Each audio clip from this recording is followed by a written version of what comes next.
Good morning and welcome to another Sandia Mountain Natural History Center quick trip.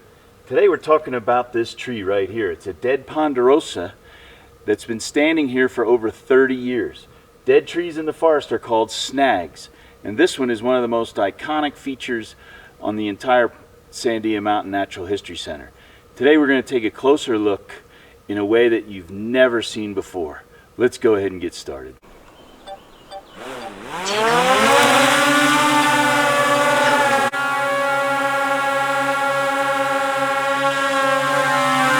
We use tree ring data to determine that this tree is over 300 years old.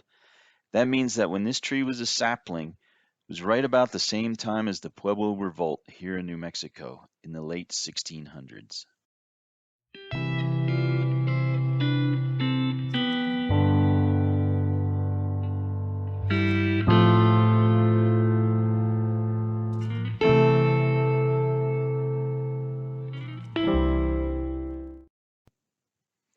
It was once thought that snags like this were a detriment to the ecosystem, but the opposite is actually true.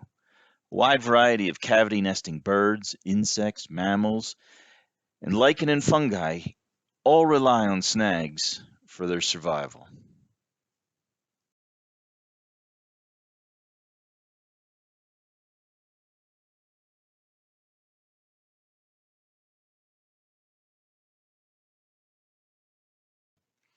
There are about 80 species of cavity nesting birds, but only about 30 can create their own cavities.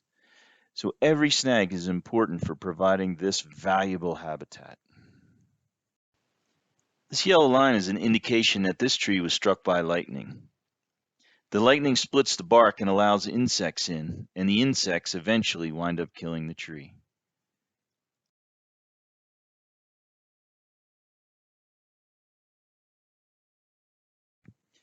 The fact that this tree has been standing so long after death is not an accident. Heat from fire or lightning hardens the tree and makes it rot resistant. By standing, it is less of a fire risk than if it fell and provided what firefighters call a 1,000-hour fuel.